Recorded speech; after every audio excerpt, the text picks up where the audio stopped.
Cuéntanos lo que ves. Dinos cómo empieza tu día.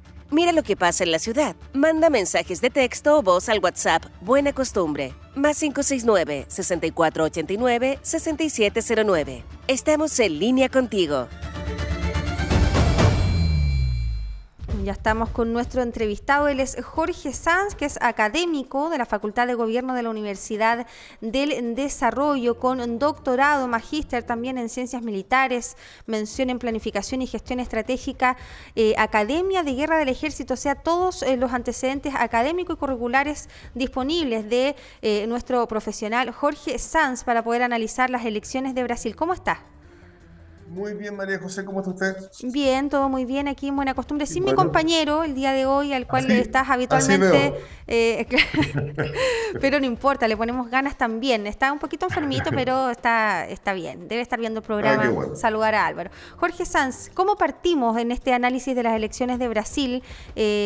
A mí se me hace difícil cómo partir primero porque son dos candidaturas polémicas, ¿ya? Que tienen antecedentes no muy democráticos, así coloquialmente hablando.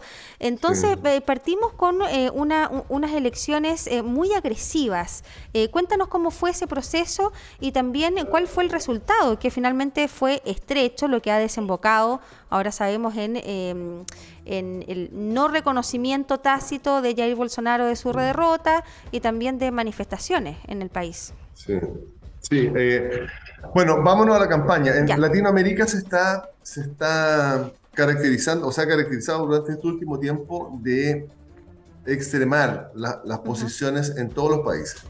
Pasó en Chile, pasó en Perú, pasó en Colombia, en Ecuador, en todos los países se han extremado las posiciones y eso empieza a hacer que el lenguaje de los candidatos sea muy agresivo. En Brasil fue particularmente agresivo. No sé, por un lado era el negacionismo y por otro lado era la corrupción. Y sobre eso se iban construyendo las imágenes de los candidatos en una campaña que hacía mucho tiempo no se veía tan fuerte y tan dura en Brasil. Jorge, ahí te interrumpo. ¿A qué se refiere con negacionismo y corrupción por un lado y el otro? El negacionismo respecto del COVID, que fue el error grave de Jair Bolsonaro, y por el otro lado, los cargos de corrupción de Lula, que fueron marcando esta campaña. Y se dijeron, a partir de esos dos elementos, se dijeron de todo. Entonces, el país se divide, el centro político de Enrique Cardoso, quien entrega su apoyo a Lula, se desaparece y tenemos dos posiciones extremas. Tan extremas que el resultado es un 1 y algo, un 2%. Son 2 millones de votos en un universo de 150 millones de votos, por lo tanto el país objetivamente está dividido entre los seguidores de Lula y el... Perdón, dime. ¿Y el porcentaje de participación? El porcentaje de participación fue muy interesante. ¿Ya? Participaron 156 millones de personas, lo que marca una diferencia respecto a la primera vuelta, porque fue una mayor participación que la primera vuelta. Ya, Entonces, pero lo relevante de esto, María José, es la diferencia mínima que se produce, lo que implica la división de Brasil. La división en términos políticos, la división en términos sociales, porque también hay una división geográfica en que el norte es del PT, el sur es de Bolsonaro, una división en el sistema de gobierno, porque el gobierno va a tener un signo político y el Congreso va a tener otro signo político, y se está repitiendo en los distintos países de Latinoamérica, y tiene razón, tiene sentido si nosotros miramos ¿qué es lo que sucede?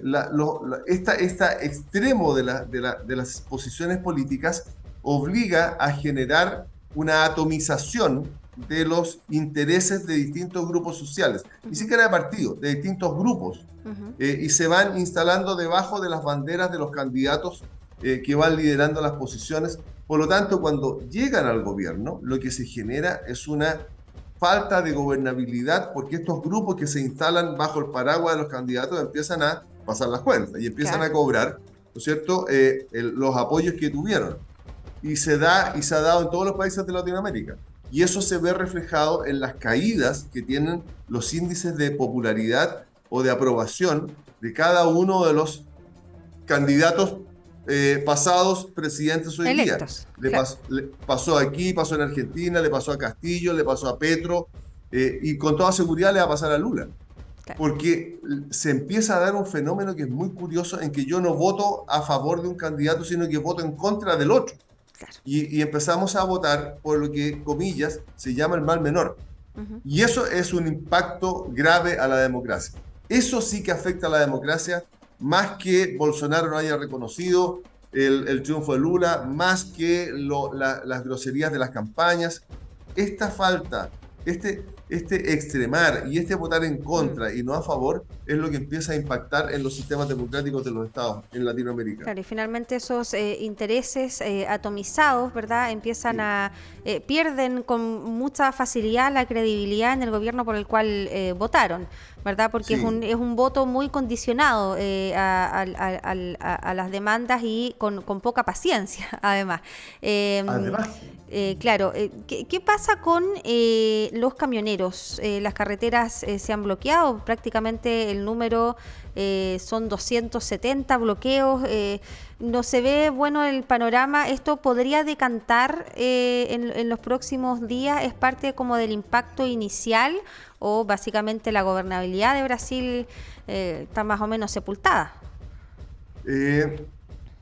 A ver, en el mensaje del presidente Bolsonaro hay dos elementos que llaman la atención. Primero, que no haya reconocido el triunfo de Lula, Ujú. lo que nos dice que hay algo detrás de eso. Ya. Hay algo que está pasando en Brasil que no tenemos la información clara. Ujú. Noticias hay muchas, digamos, pero no existe la información clara. Y producto de eso, probablemente hay una reacción de los camioneros que apoyan a Bolsonaro, Así es. producto como protesta, señalarle al presidente Bolsonaro que están con él y que no están, y que están en contra de esto, y se empieza a levantar estos conceptos de posibles fraudes.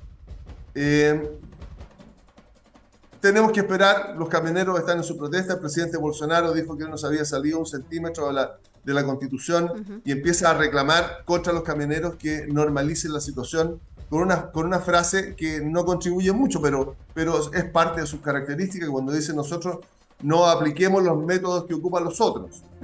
Entonces no vayamos a la violencia. Entonces lo que está buscando es sacar a los camioneros y liberar las carreteras. Está tratando de normalizar la situación y yo sigo pensando en que la gestión que se está haciendo, la protesta de los camioneros y el esfuerzo de Bolsonaro de sacarlos de las carreteras, tiene que ver con ese mar de fondo que hay ahí, que es una sensación de fraude y se da en todas las elecciones cuando los resultados son demasiado estrechos. Esperemos que no suceda, esperemos lo que viene, porque la información no está clara. Entonces, el especular sobre una cosa tan peligrosa y complicada como esa no tiene sentido ni vale la pena. Jorge, ¿qué pasa con esta elección de Lula en el contexto internacional donde, por supuesto, también está Chile? ¿Ya? En este escenario, el presidente de la República, de hecho, ha felicitado a Lula por su triunfo y vemos que bastantes personeros, militantes del Partido Comunista y de otros partidos también han celebrado que Lula haya salido electo. Ahora bien, hay quienes piensan que la forma de hacer política de Lula ha sido más parecida a la de la exconcertación aquí en nuestro país, ya que no es tan de izquierda.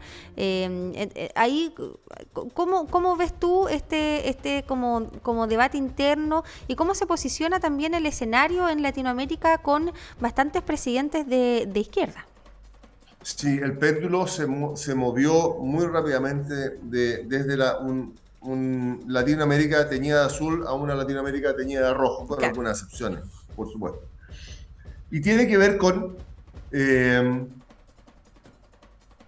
COVID, primera cosa, con estas demandas sociales que se transformaron en manifestaciones muy intensas sociales, para no ponerle ni revolución, ni estallido, ni nada, manifestaciones sociales, que impactaron directamente en los gobiernos de derecha.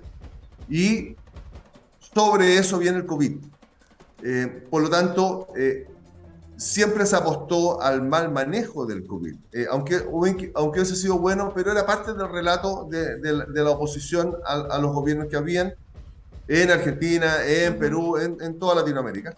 Entonces el manejo fue malo. En Brasil particularmente, el negacionismo de Bolsonaro respecto de los efectos del COVID, que era una gripe fuerte y un montón de cosas que dijo, impactaron muy violentamente porque los fallecidos por COVID en Brasil son demasiados. Claro. Por lo tanto, los fallecidos estaban ahí. Entonces, seguir negándolo era inoficioso. Y esos relatos se empiezan a agrandar.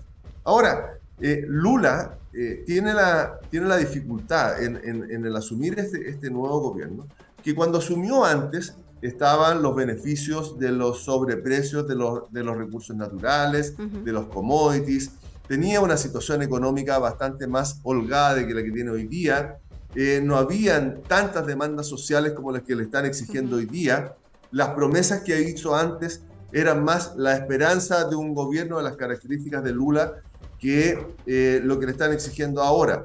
Entonces, las dificultades que va a tener el presidente Lula dentro de su gobierno, dentro de la gobernabilidad que debería tener, van a ser muchas porque no tiene las condiciones para hacerlo. En el campo de las relaciones internacionales, todos nos recordamos a Lula manejando a la izquierda latinoamericana desde esa junto con Chávez, desde esa organización que es el Grupo de Río o el Grupo de Puebla. Y además lo vemos insertando este monstruo gigante que es Brasil en el escenario internacional a partir de los BRICS, una reunión con China, con Rusia, con Sudáfrica, con India. Entonces, era un monstruo económico y político que salía al mundo y además manejaba a las izquierdas latinoamericanas con mucha facilidad y con mucha propiedad. Hoy día ese escenario está bastante cambiado y está bastante difícil. Sí. La lógica del presidente Lula no es la misma que la del presidente Boric, o no es la misma que tiene el presidente Maduro, o no es la misma que tiene el presidente Fernández o Castillo, que está muy complicado. Son distintos momentos políticos, son distintas demandas, son distintas situaciones internas que tiene cada uno, y el presidente Lula tiene la particularidad de que va a tener que, casi la obligación, de que va a tener que moderar su discurso porque necesariamente tiene que bajar las expectativas de la población en Brasil, porque no tiene las capacidades económicas, por la situación económica de Brasil, de darle cumplimiento a las promesas que hizo. Por lo tanto, tiene que bajar eso, tiene que moderar su discurso, y ya hizo una cosa que es muy interesante. Colocó como su vicepresidente o el encargado de la transición, digamos que normalmente deriva en vicepresidente, a Gerardo Alckmin. Gerardo Alckmin compitió con Lula en algunas elecciones y le ganó a Lula. Entonces, este señor, que es bastante más moderado, si lo queremos poner en términos chilenos, Concertación, claro, lo instala como el gestor de la transición y lo instala como su hombre de confianza. Es como poner a Marcel en el Ministerio de Hacienda. Baja las expectativas, baja la intensidad y se inicia un gobierno con algún grado de tranquilidad. Entonces, esperemos que todo le resulte en los términos que están, para el bien nuestro y para el bien de Brasil también. Ok, Jorge, muchas gracias por tu análisis impecable, que estés muy bien y que tengas buen día, semanita corta, mañana viernes ya. Pues. Jorge, muchas gracias. Muchas gracias a ti, María José, y que tengas una buena semana corta también. Un gusto saludarte. Igualmente.